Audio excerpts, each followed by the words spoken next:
Ce week-end, c'était Fête de la Vigne à Nyon. La Fête de la Vigne, c'est 2 jours de fête gratuite et populaire autour du raisin. C'est une très belle réussite. On a eu vraiment beaucoup de monde dès le vendredi soir et sur le week-end.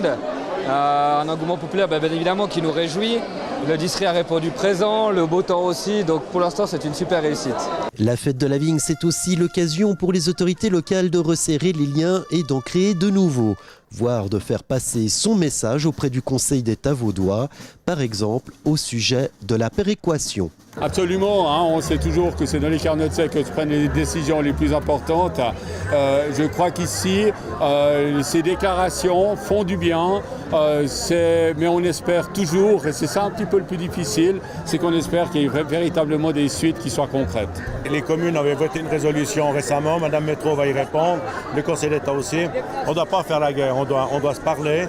Je l'ai dit, vu que Mme Métro venait du Gros-de-Vaud, c'était le grenier du canton, je lui ai posé la question, est-ce que Nyon c'est le coffre-fort du canton? Oui, effectivement, ces communes ont des difficultés financières, nous en sommes conscientes. Nous allons répondre à l'ensemble des syndics et municipaux qui nous ont écrit.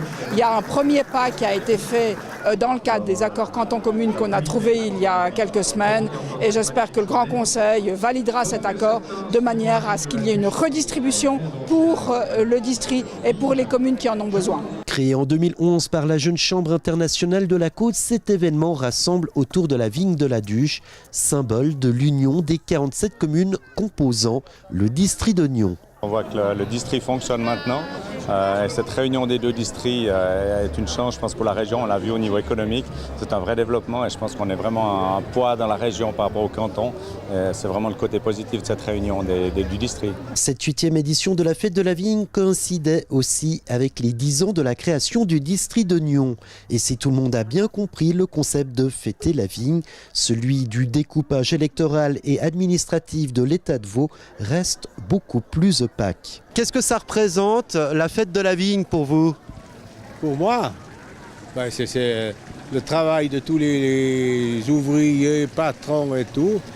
Puis c'est merveilleux ce qu'ils font. C'est la festivité, le bonheur et la joie. Je me suis dit, tiens, on va aller faire un petit tour, rencontrer du monde, voir un petit peu ce qui se passe, j'avais vu. Et puis, du coup, on se fait une petite balade en famille. C'est aussi les 10 ans du district de Nyon. C'est quoi le district de Nyon? Ça sert à quoi un district? La question piège.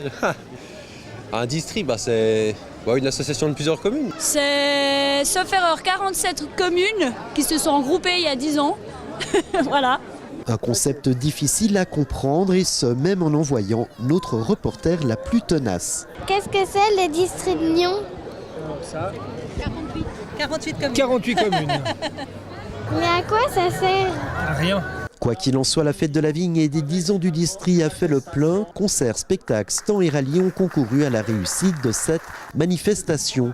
La 100 millième habitante du district a été accueillie comme une reine, et la parade des lanceurs de drapeaux italiens a rappelé l'ouverture de la région au monde.